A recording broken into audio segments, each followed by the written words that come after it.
Hi guys, welcome back to Trash It. Now, before you click out, guess who we have in the house today? We have got Victoria Inyama. Okay, Victoria, thank you so much for coming on the show. And of course, we've got Yori. You already know Yori, but Victoria, I forgive you. thank you for coming to Trash It. Okay, Thank you, You know I Victoria. love you. Okay, for those of you who don't know who Victoria Yama is, now Victoria Yama is a veteran when it comes to Nollywood. Okay, now let me just say this because this is what I keep saying. Victoria Yama was one of those people that laid the foundation for Nollywood, right? You see all these movies that you're watching now when the actors are wearing G-string and bra top and going up and down the screen. Now, when Victoria Yama was acting, right? That was when substance was around. Do you understand? Like, that was when the producer would give you a script because they knew you had the ability to do the part, to play the role, and they knew that you had it up there as well. It wasn't when you had to have it in front and at the back. This was when acting was acting. Okay, and ultimately, right now, Victoria is an advocate for people going through domestic violence and people who are flee from domestic violence. And also, she's an advocate for mental health and promoting mental health well-being, okay? So Victoria, thank you so much for gracing our sofas today with your presence. We really do appreciate you coming, okay? So as we all know, Victoria has gone through domestic violence herself. That's why she's very pertinent to this topic.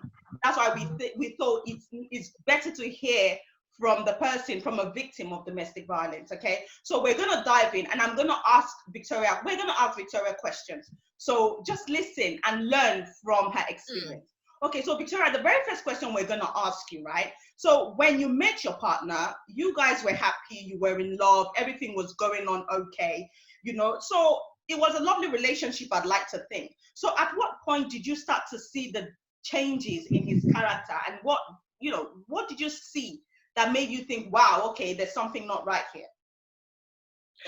It was when we started living together, because it was a long distance relationship. I used to be in Nigeria. I used to live in Nigeria, and I used to just visit London, stay for maybe a month, 2 months, and go back. So at that period is enough for anybody to hide whatever weaknesses, characters, excesses they have.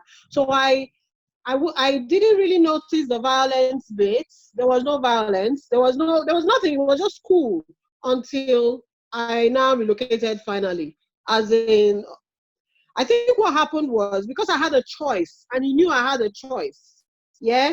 So that's one thing. Let me answer question 2 at the same time. One thing to notice with an abuser is when they know you have alternatives, they want to cut away those alternatives so that they make themselves the almighty. They make themselves the center of your life. When they know you have alternatives, like if he had started this behavior when I used to travel, come back, I won't come back. Why? Because I had a good life in Nigeria. Exactly. I was him when you... Yes, then my daddy was still alive because he died in 2010. So I would stay with my dad for about a few weeks, and then I'll stay with him for a few weeks. Okay. So ultimately, I had my father, and then I had him. So he wasn't the ultimate. And then, of course, I had to stay here and then go back to Nigeria. But when I now, after the wedding and everything, I now relocated and came to live with him, that was when I realized that, what have I done? And from then I started trying to manage it because I was now married. We had now done the registry and the church. So there was no way for me to just wake up and say, no, I'm not having it. And then coming from a single parent home as well, I just felt, first of all, I didn't know the difference because I didn't have a father figure to learn and to understand. And I was brought up with a very, very, would I say, let me patronize my mom. Let me say she's very strict, but a lot of times she's been very, very unreasonable as well. But I'm beginning to understand now, which is why I studied psychology. I'm beginning to understand now that I guess she was under a lot of pressure and stress. Because when I also, under domestic violence, I also campaigned against hitting a child. Because my mom used to hit me, especially when I started, because I wanted to act when I was very, very young. I started acting. So she wasn't having it. As far as she was concerned, acting was for prostitutes. And she's not having it. And I used to like, do everything to make sure that I go on set and do my thing. And then I'll come back and I'll get beaten up. So from then on, being married to somebody who hits me, it was just a bit normal, if you know what I mean. Yeah. It was a bit normal because I'm thinking, I come from a home where they beat me now. So what can be worse? Yeah. This is why I'm campaigning against hitting a child. Because initially I didn't think there was anything wrong with a husband beating the wife. Wow. I thought it was normal because my mom used to beat me. So I now grew up to feel beating was a form of communication, a form of correction. Yeah. So Yeah. I just went with the flow. And then obviously the typical perpetrator would tell you you're not supposed to discuss anything about you to the outside world. Yeah. If this marriage is just between the two of us, everything is just between the two of us, nobody must hear what's going on, because their own is even worse. Because you are better. You're living in this big house. You're driving a brand new car. They don't have it.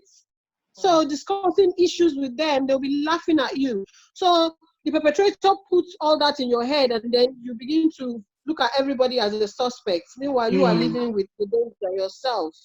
So those were the things that probably, that was how it started. And Let me come in, Victoria. Let me come in, because you kind of touch on something. It's as if with your background, you sort of normalized the physical abuse because it was something that you thought was normal. So you were experiencing both the physical and the psychological. Is that correct? Yeah. Okay. So I know if you put both on a pedestal, they weigh the same. What would you say was the worst? Because I'm trying to think it from your end, because physical appears to be normal at that point. It was all you know, and you were comfortable with. It was seen as a means of communication. Because that's what I grew up with. Yeah. You understand? If a child grows up with violence, you would begin to believe in violence. You would not see anything wrong in violence. I cannot weigh anyone to be above the other, because to be honest, they are the same. Right. They are the same, because beating somebody up, you're inflicting wounds that cannot heal. Yeah? And I say it cannot heal because deep down in yourself, it affects your self-worth, that someone can actually come and hit you and you don't do anything about it. And you don't even talk about, I used to be very, very ashamed. Everything I'm saying now, I'm even surprising myself, because I used to be so ashamed of talking about it, because I don't want people to judge me. Sometimes you will say, oh, he beat you, and the next thing is, what did you do? So meaning it's okay for him to beat me. What did you do? So I didn't want all those kind of questions. And then the psychological one is also very, very bad, because you would end up having to constantly start to speak to yourself. Like when I mentioned in one interview, he used to call me dumb. Oh, you're so dumb, I can't even communicate with you. Which is why after I left the refuge and the police were like, okay, what do you want to do with your life? I said I wanted to go to school. I wanted to go to school because initially I wanted to prove to him that I'm not dumb. But I've stopped that now. I just got to the level that I don't need to prove anything to him. I'm good. But I still force myself to study more. I still force myself to know more, that even when I'm tired, and it kind of rings in my head, you're so dumb. Like, for example, if I'm struggling with something, one thing I struggled with all through my university years was Turnitin and submitting something to Turnitin. Yeah. Turnitin was not helping anyone. Oh, it wasn't. You would save it in a file, and you will go to the file, look for the file, then you attach it, and it will go. And most times, when I really want to give up, something says, "Are you dumb?" When that dumb just rings in my brain, I would start again. I would keep it. I will settle down. I will start, anytime I'm reading a particular topic I don't understand and I want to give up, I remember you are dumb. And I start to fight it. And I start to say, no, I'm not dumb. I'm going to understand this topic. That is it. I'm going to understand it to the extent I'm going to talk about it. So that abuse stays with you. The things you say to people, it never goes away. You always remember it. It always, even you could be joking with your girlfriend and she says it as a joke. It will just trigger something in you and you're uptight. Your friend just said it. She didn't mean anything, but because it's a word that you've heard for so long and it kind of triggers things in you, then that word becomes it's like idiot or stupid or you're so foolish or all those things. Somebody is, my ex, he's so bad-mouthed, and most times I always tell him, I'm somebody's daughter. As in, I'm a human being. I don't look, I'm somebody's daughter that you are abusing all this kind of abuse. Please now, what did I do? So there was the physical, and then there was the psychological, and then every aspect of domestic, financial, everything. I went through it. But when I look back now, it's something that I'm fighting for it, because a lot of people felt the shame and the guilt, because sometimes it got to a stage I began to blame myself for the things he would accuse me of, like the house is dirty, you're lazy. And I start to think, oh, maybe I'm lazy. And then I start to overdo it. And it got to a stage I was thinking I had OCD, because I didn't want him to come back and just start abusing me. So anytime I know he's about to come back, I start tidying up, I start cleaning up. I don't even allow the children, my poor children, oh, don't do this, don't drop that cup there, don't do this, sit down like this, sit down, because I don't want them to make a mess. And it was in uni that I had to start unlearning all those things. That please, now let children just be children. Let them just chill. You understand? So domestic violence is very, very, very damaging. Victoria, let me come in there. So I know you said earlier that he would say to you, oh, don't tell your friends, you don't need to tell anybody. This is because they're going to look at you somehow, they're going to laugh at you. So what would you say? Do you think it's a good thing to talk to someone, family or friends? What do you think? Of course, it's a good thing. It's a good thing to talk. See, you have to talk. You don't know who is going to help you. Yes, you might think, first of all, they will make you feel as if everybody is against you, that the whole world is against you, that they are the only ones that love you. They kind of put you in this shell that I am your protector, and there are demons outside. There are killer machines outside. Meanwhile, so what they don't want you to do is they don't want you to get help. They don't want you to seek help. They just want you to be in that oppressed mode so that they can continue to intimidate and oppress you, and you don't do anything about it. For instance, when I wanted to go to school, I came to this country in 2003, and then we got married, and then I had my son before we got married. So I had my son in 2005, and then I became very, very sick.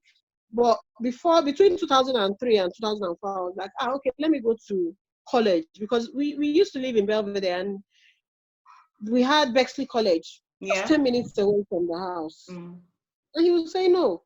Oh, you want to go to school and go and become smart. Then very soon you come and start telling me your rights. Wow. No, you're not going to school. Investing in a woman is a waste of money. Wow. Right? Wow. Meanwhile, I didn't know that I could take a loan. So, meaning that he didn't even have to pay my school fees. But I didn't know. And if I was discussing with people, someone would have said, Victoria, you don't need to pay. You can take a loan. You're not college. You can take a loan now. And then I would have asked for maybe my British passport, because he had everything. And that would mean him giving me my passport, which he wouldn't want to. So that would have exposed a lot of things for him, because first of all, even though we got married in 2006, I didn't get my British passport until 2010. Wow. Because I didn't even know about it. I didn't think it was necessary. I didn't marry him for paper. My father was here. So, and I just didn't know. You see, that's the ignorance of it. I didn't even know it was important. So all those things was okay for him. Now, if I had gone to school, I would have spoken out, or somebody would have looked at me and said, "Oh, Victoria, what's wrong with you?" And I would have said something. Yeah. But it just kept me. Even when I was sick and I came back from hospital, and you know how they will always want to send a nurse to come and take care of me and everything. Take care of He you. said, no, I don't want any nurse in the house. Wow. Nurse coming through. You don't know. And when I asked him, he said, all these nurses, they will now come and they will say something and they will put you back in the hospital. I'm like, okay. So even when the GP was suggesting, we need to be sending out a nurse to come and check. And he said, no, don't worry, I'm fine. I'll take care of her. I'll take time off work and take care of her, which he never did. So he didn't want me to have that outside contact whatsoever. No. Victoria, can I so just that's the first thing they do. They cut you off. All right. So that you don't get information. You don't have anything to do. For instance, when I was in hospital, I used to watch EastEnders a lot. So it was in hospital I noticed that, in EastEnders, when they show certain stories, they will now put a number 0800 and say, if you feel blah blah this blah, way, call us. Yeah. Yes. So when I came home from the hospital and I watched one program on EastEnders that had to do with a man beating a woman, then so I was trying to copy the number, and then he walked in and saw me and said, "Oh, what are you writing?" I said, "Nothing. I'm trying to write the story of this thing." And then he looked at the paper and said, "Oh, you're writing a number. Oh, you want to call them and say what?" I said, "No, I'm just okay. I wanted to call them to say, if they needed actresses." He said, "Really? Okay, from today onwards, no more television. And if you have to watch TV, I have to know what you're watching. I have to sit down and know what you're watching and know that it's not. So no more news, no more EastEnders, Coronation Street and all that rubbish. You're not watching." Victoria, let me ask you, was this at the point that everything sort of clicked in for you, or did nothing resonate even with that? Did you mute yourself? No. Oh, okay. You didn't want mute. Sorry, Adana. I was asking, I said, well, with all this, him restricting what you could watch, was this when things started tally up for you? Or at what point did you think, well, I'm not supposed to be here. I'm not supposed to be living like this? Okay, that was even when I came back from hospital, because when I had cancer, I stayed in hospital for a long time. But you see, the truth is, I didn't know any difference to even know that something was wrong. You have to know that something is wrong. For me, it was just normal. For me, I didn't know the difference. So I just carried on with it. It's a bit like if you come from a functioning background, right, you'll be able to know this ain't right. But when you don't have a functioning background and certain things are happening, it's okay. You don't know any better. Now, the problem that we're having now is a lot of women don't even know any better. And so when someone like me is talking, they say, "Oh, she's talking out of frustration." Yeah. But I'm not talking out of frustration. I just want people to notice on time when these things begin to happen, because I didn't. Because first of all, it was like meeting him in 2003, dating him 2004, going and coming, falling pregnant, having a baby 2005, relocating, and then falling ill. And then it was from operation to chemotherapy to radiotherapy, trying to get better from radiotherapy, falling pregnant again in 2008 for my daughter, and I was just used to it. Because the thing about the abuser is they work on your head. They manipulate your thinking, that you begin to be grateful for your suffering. Wow. My ex would say, "Do you know how many women work and give their whole salaries to their husband? Do you know how many women work and their husbands don't do anything? He stays at home and he still controls and beats them up." I have never work. you're staying at home. All I ask is that you cook and clean. Is that too much to ask? Wow. You will not sit down and be thinking, is that really too much? Exactly, yeah. You know? Uh-huh. So you will not trying to do other things. And then when they lash out at you, when I will use mine as an example because I have all the experiences. When he would lash out and come back to beg, it's like, I go out there, it's like a jungle out there. That's why I'm trying to protect you. And I go out there, I work and I argue in court and I come back home and this is not right. You're not being Wait, fair. he's a lawyer. Yeah. He's been disbarred though, but yeah, he's a lawyer. Yeah. Yes. Wow. And he would say, all these things you're doing, is it, like, making me now feel guilty, like, Victoria, you all not to cook and clean, waiting for, waiting hard. Yeah. Waiting hard but then for this matter. Yeah. I'm recovering. I don't even have my strength to like 100%. I have 2 babies to take care of, right? And I still have to cook and clean and do everything and even satisfy you in bed. Only me. But I didn't see all those things. So it was just like normal.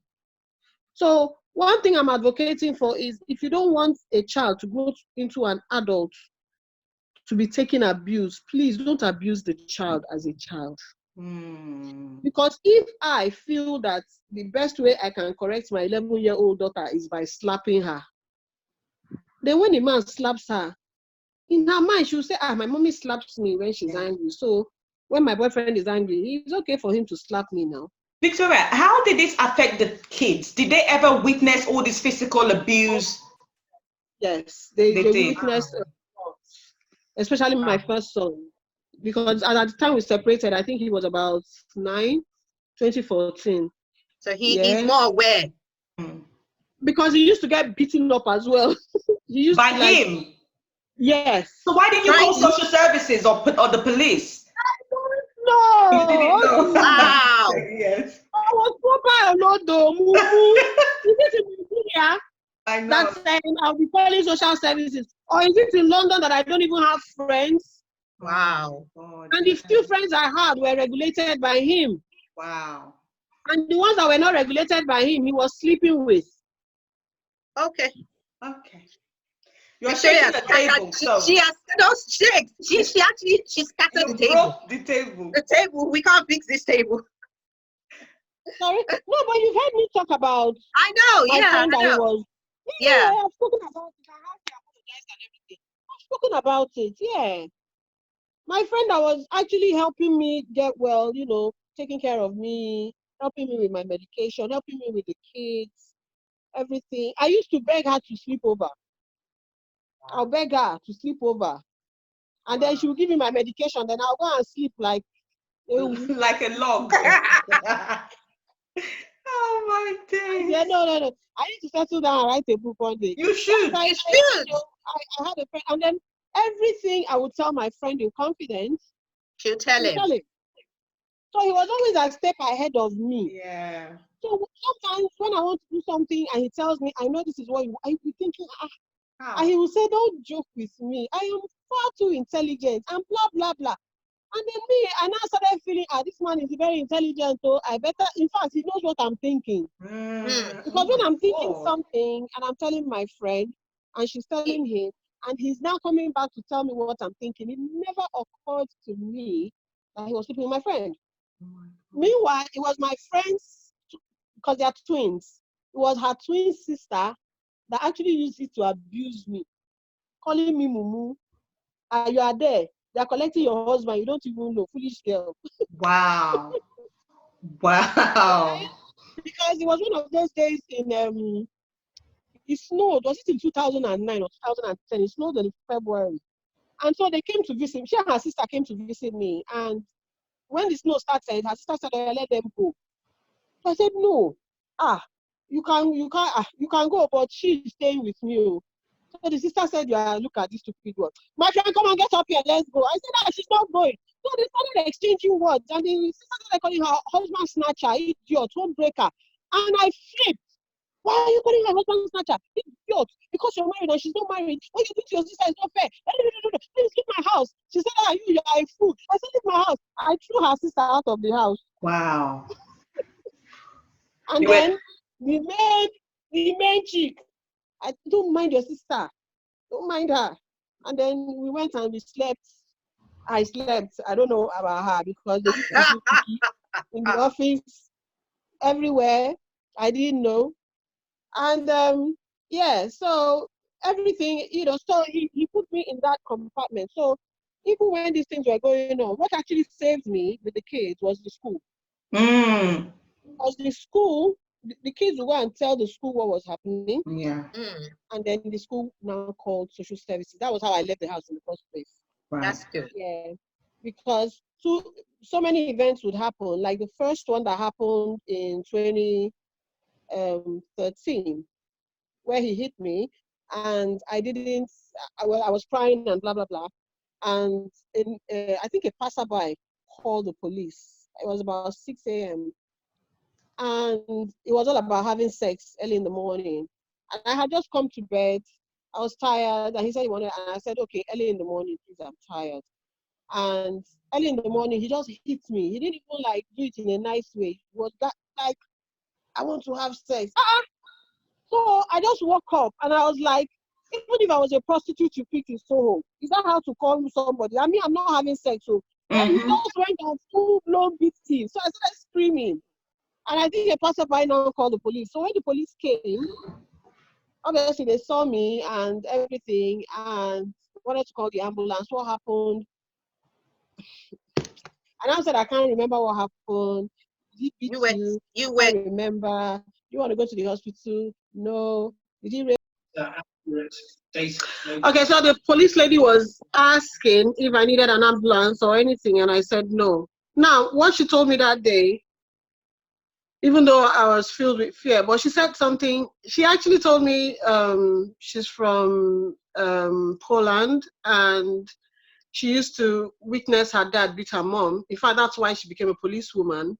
And that she's looking at me, and I'm reminding her of her mom. Wow. She knows that I'm afraid to speak. She knows, she saw a lovely car outside. She knows that it's probably my car, and I am feeling I can't manage, I can't cope on my own. That she knows that I'm probably a housewife, so it's going to be very, very difficult for me to, but I should think about my children. And she told me that I went into the children's room to check on your children, and they were cuddled up with each other. So they were afraid. Wow. And I cannot force you to report this. I can only encourage you because I know that you're clearly afraid. But I am going to report this family to social services, because if you don't want to, make any charges, you're an adult, that's fine. But the children needs belong to be to the school, safeguarded. and they need to, yeah. So the first time we got involved with social services was the police reported us to social services. But then when social services, and you see the fear, when social services came to do their routine check and everything, he was always there. And he knows the law. So first of all, it was like, oh, well, you need to show me whatever documents before you can come into my house and question the kids. Social worker went back, got the whole documents, came. Okay, you can interview the children when I'm here. Yeah. And she said, no, I don't want to interview the children when you're here. And he now said, well, you can't interview my kids. Yeah. So the lady said, can I give her permission? Because she needs one parent to permit. And I said, yes, I'll give her permission. And she said, okay, I will not interview the kids in the house. I'll go to their school. That way you can't stop me. So I think she went to the school, she interviewed the children, and she did a report, and they were just writing to each other back and forth. Again, I wasn't aware of, I didn't know the law, I didn't know what social worker is, I didn't know all these things then. You really caged you in, Yeah, well, very well. So that one happened and that one passed. And then I remember one day he came to me when the social services now dropped the case, according to him. He said, oh, well, services. Now they've dropped the case. They can't handle me. I know the law. Da da da da da. Of course, that won't put more fear in me that Victoria, you're going to die here because these people, they don't even know this man is too powerful and too strong. You understand?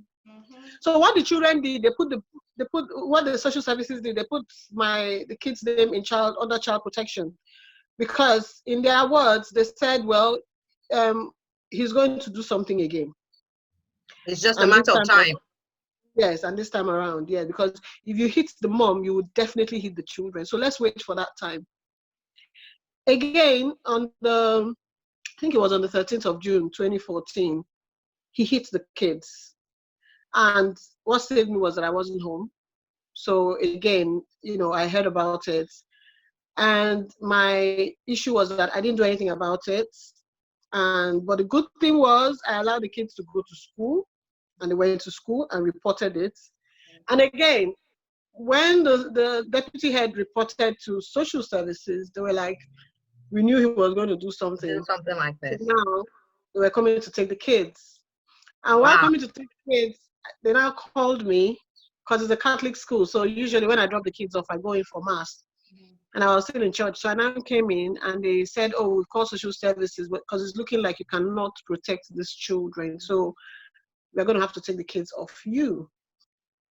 I think that was when I'm like, take which kids? I don't. The whole children. Yeah. So the typical me, I'm like, the social worker was there. I said, you will have to kill me first. Yeah. Before you take my kids. And again, this is another thing I need to talk to people about is, I don't know, but it's good to speak out, but mind what you say. Because I told the woman that I was going to kill myself, and she said, how are you going to do that? Oh, they're going to document that? They're going to document that? Yeah, they did. I said, well, I'm going to go to the train station, and I'm going to jump in front of the train if you take my children. And then she called the police, and yeah. So my saving grace, again, is the police she called had been to our property before. So they know of the family. So the police was like, we are not going to allow you to take her kids. If you need to take the kids out of that house, then you need to take her as well. Because we know that she's going through domestic violence, but she's too afraid to press charges. So now that this has happened, he hit the children, there's physical mark. We're going to go and arrest him, but you need to take her and the kids away. And the woman just said, okay, they were going to send another police to go to the house, get our passports or whatever. And she was going to escort me to the house. She said, don't take much, just take the little things you can. And we're going to take you to a safe place. They call it safe. Obviously, all this for me, I didn't understand. I don't have anything. I'm thinking, how?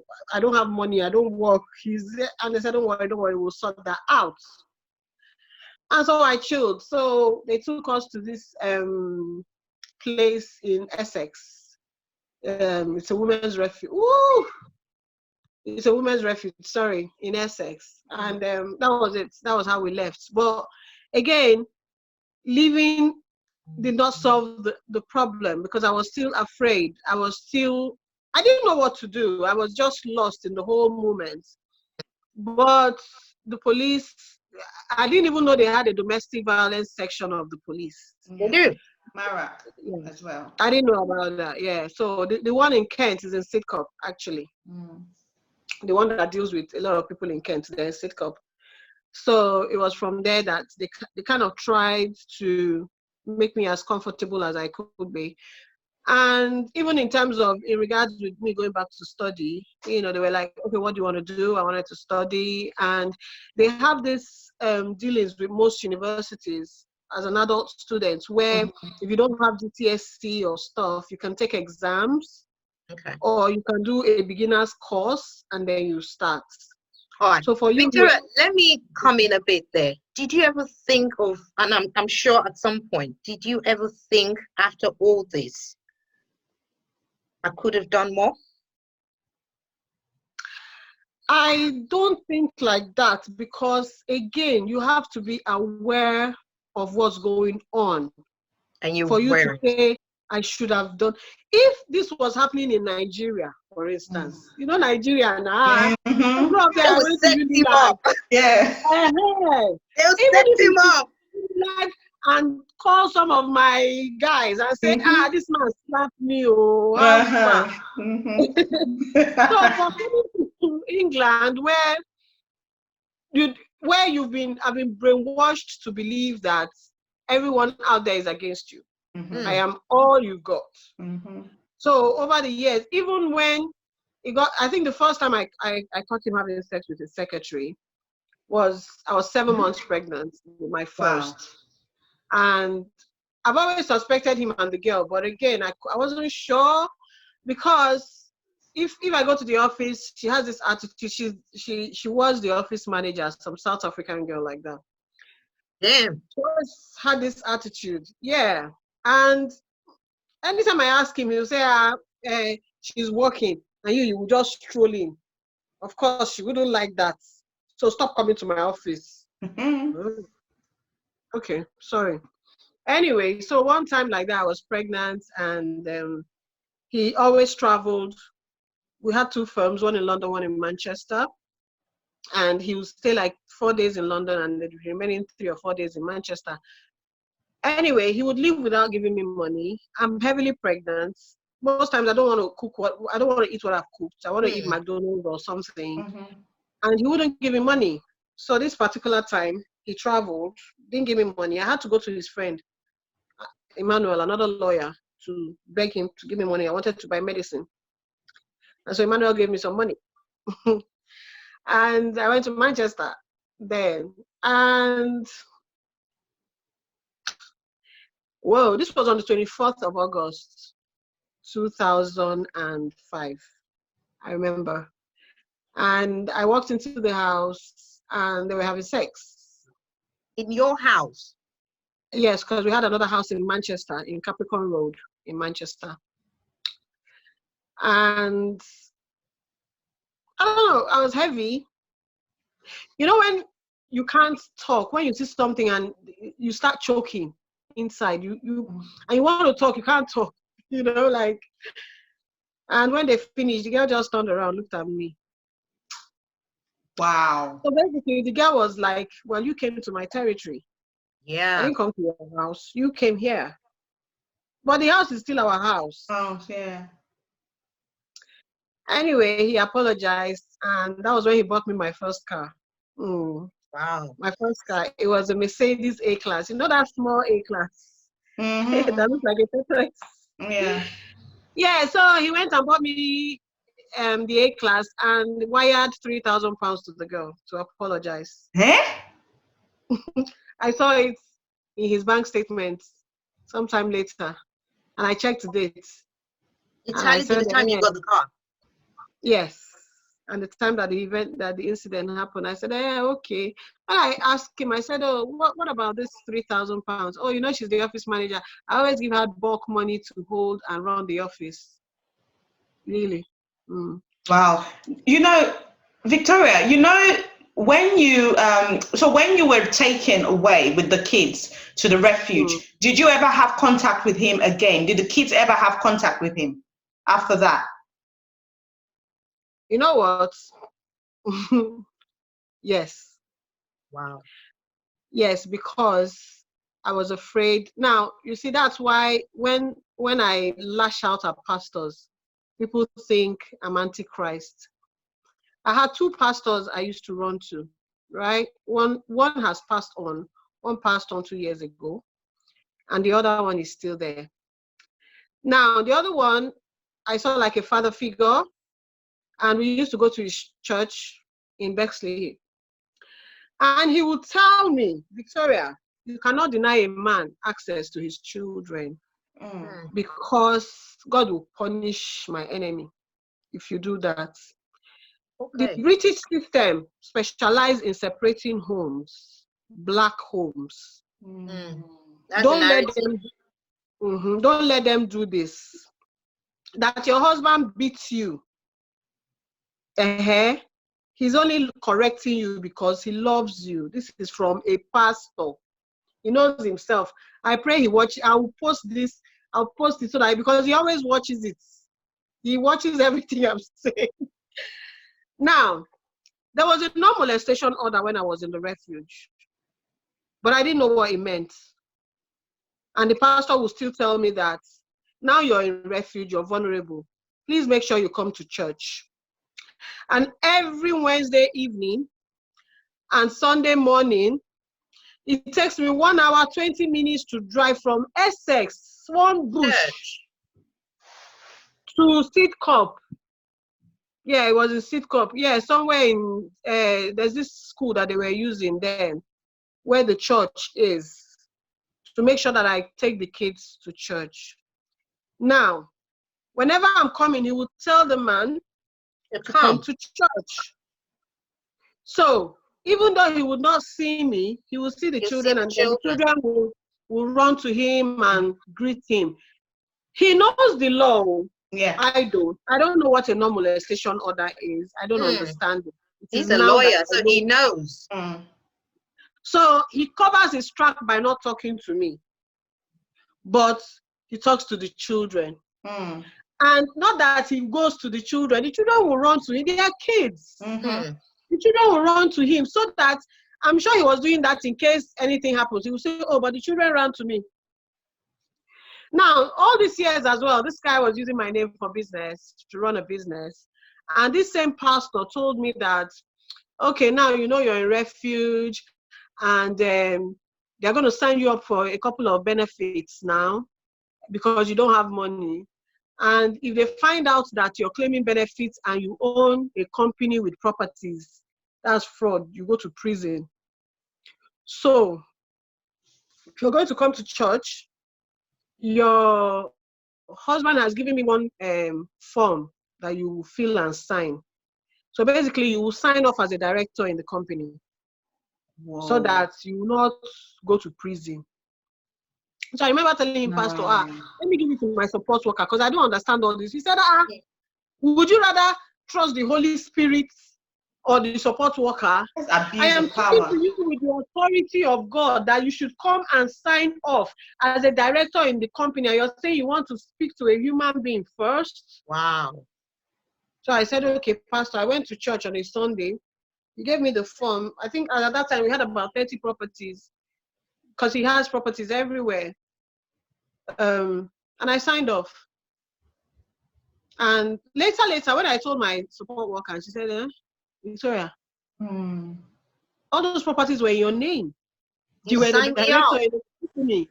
And you just signed off. Oh boy.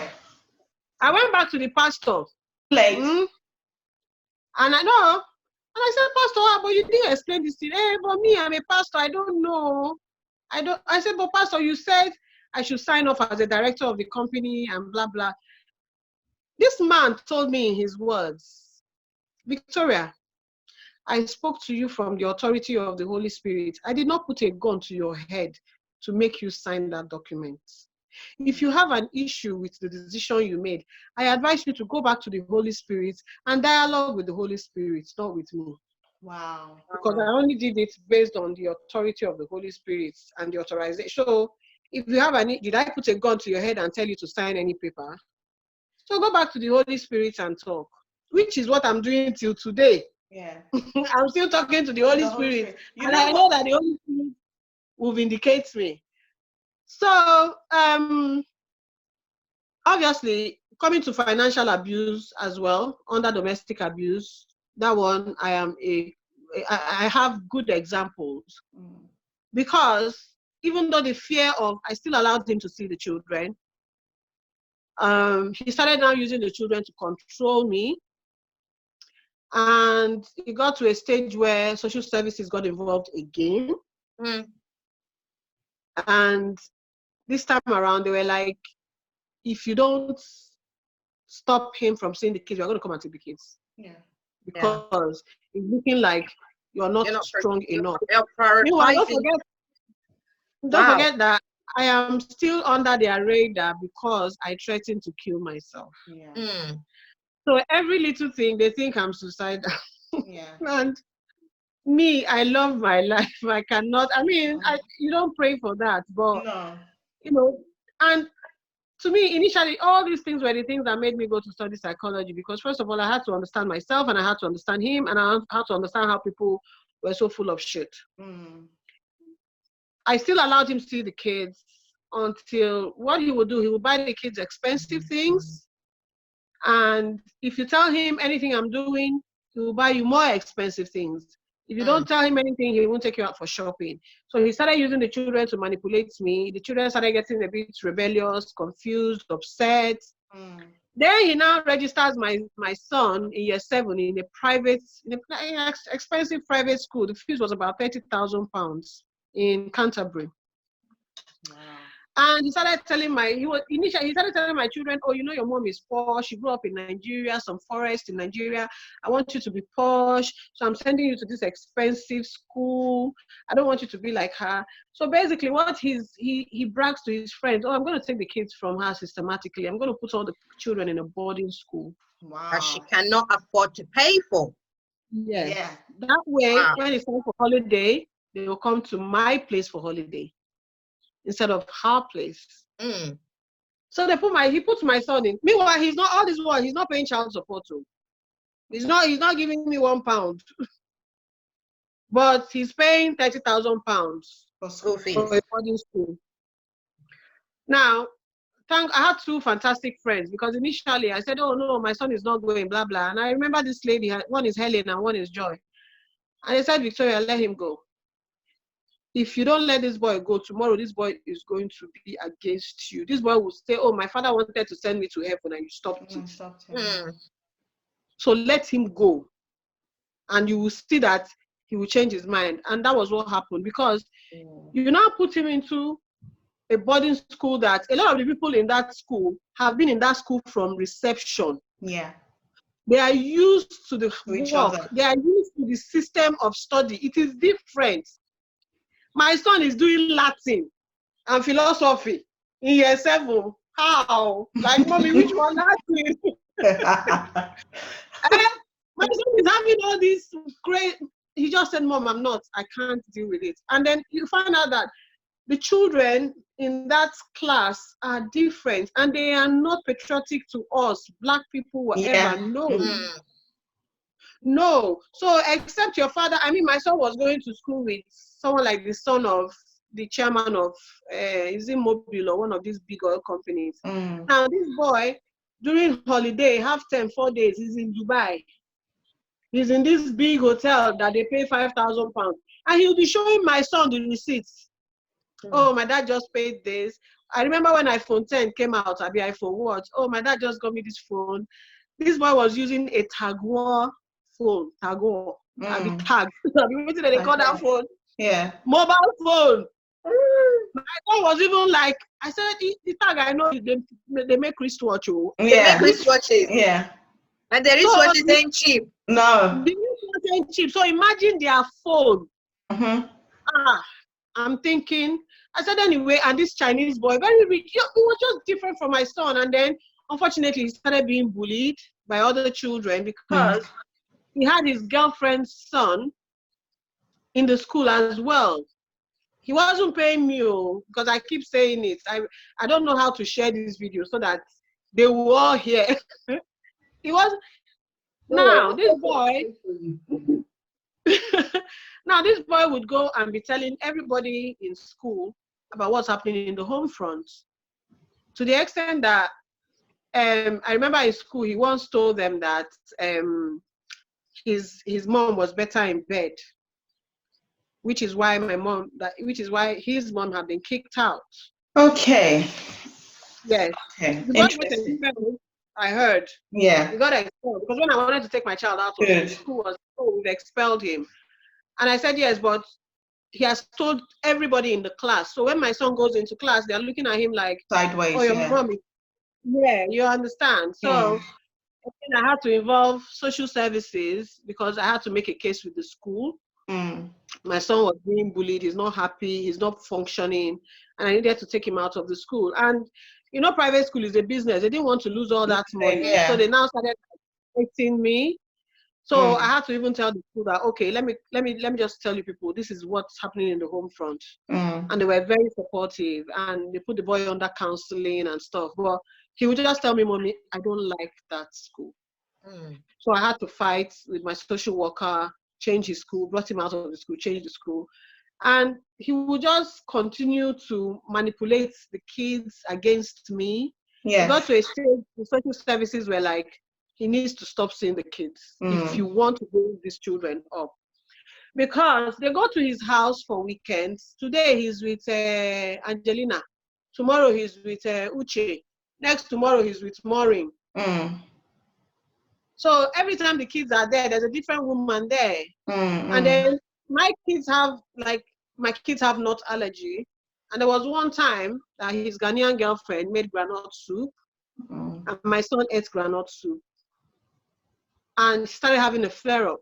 Instead of this man to take this child to the hospital, the kids were telling him, the older ones were telling him, Mommy, Daddy, he doesn't take nuts.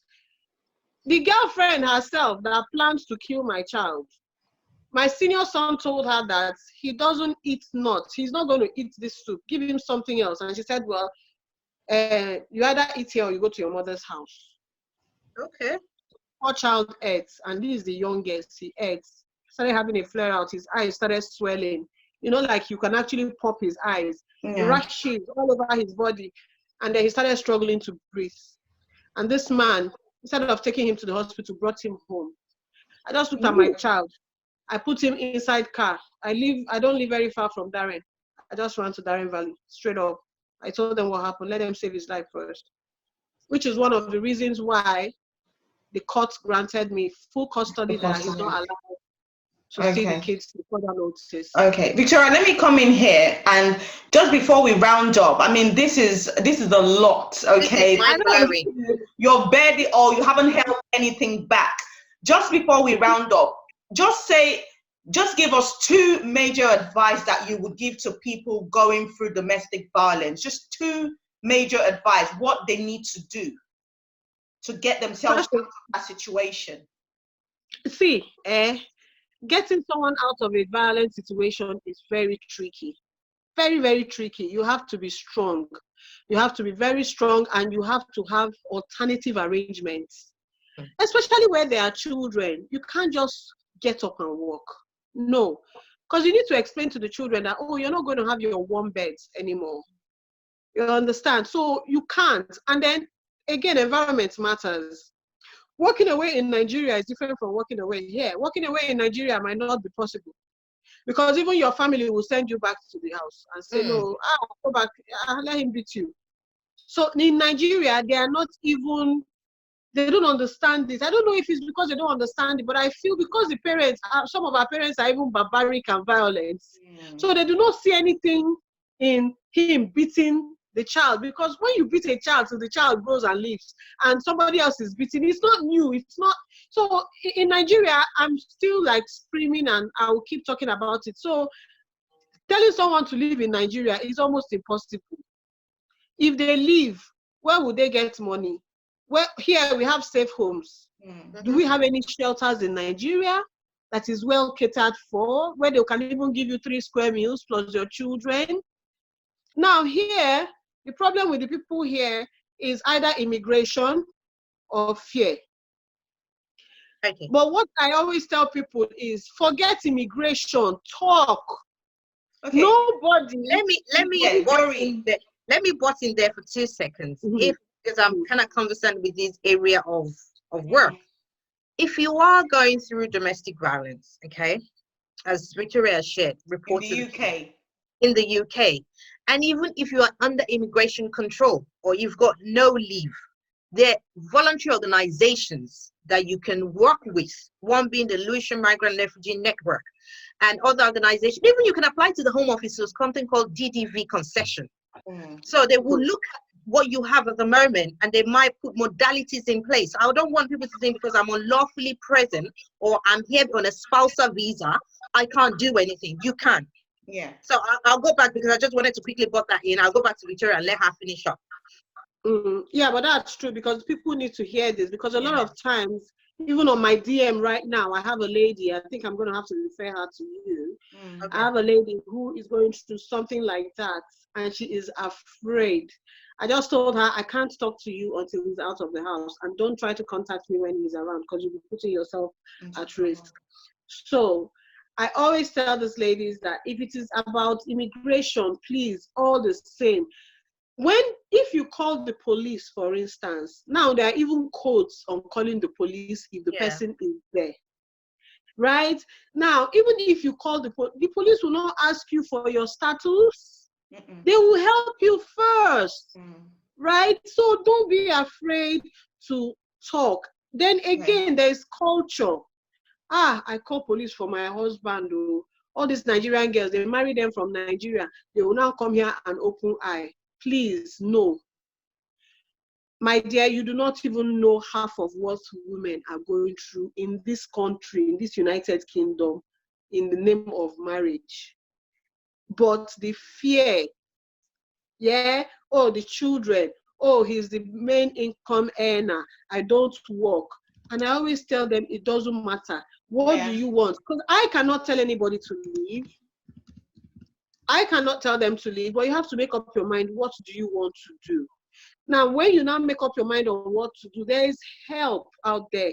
First thing I say, keep as much evidences as possible, both recorded and video. And if you want to keep a recorded evidence, please let the person know that you are recording. If not, it is not going to stand in law. Wow, okay. So when the person starts being violent, tell the person, this thing you are doing, I'm going to record you. Let the person now say, record me, you ahead. Just let the person know, because if you do a hidden camera or recording and you take it to law as evidence, they will not accept it because the other party did not know. No. That I'm going to come in a bit there, Victoria, so I'm mindful that obviously this is going to end very soon. Just in case you are experiencing domestic violence, I know there's safe spaces in Boots, Superdrugs, and independent pharmacies. So all you need to do is just go to the counter, ask to use the consultancy room, and once you go in there, they'll get the right help for you. So even if you haven't got the ability to record, but you are experiencing, don't wait to gather evidence where it's not possible. Like Victoria said, it might not be safe.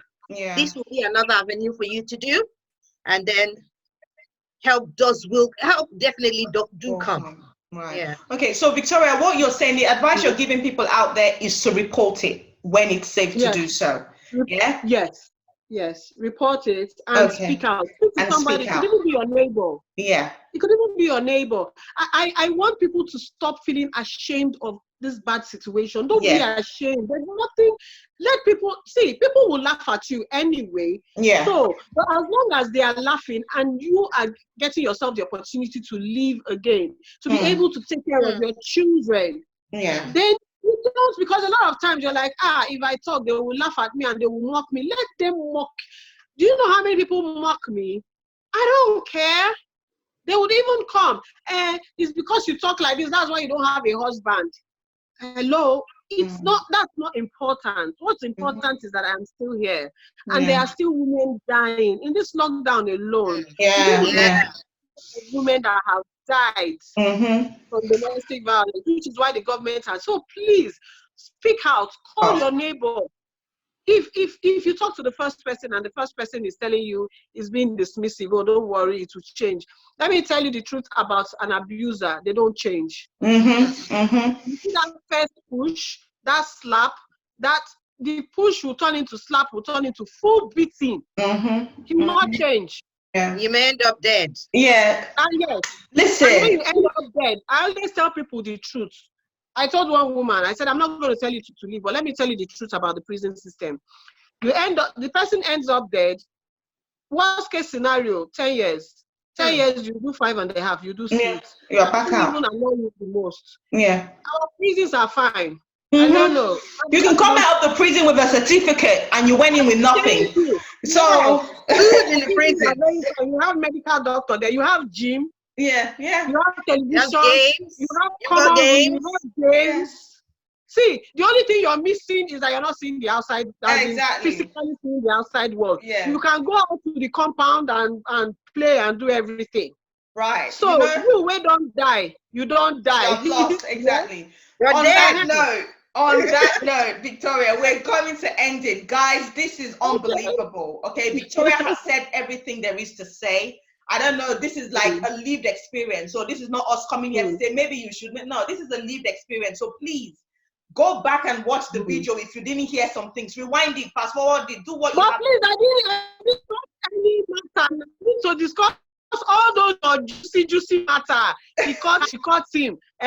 He's doing this. All those juicy matters that I always comment. I want to discuss that one. No. Don't worry. Bring you back. Victoria, you are coming back. You are coming back, definitely. So thank you so much for doing this for us. We absolutely appreciate it, and we love you for this, for doing this, and for speaking up unashamed. So thank you very much.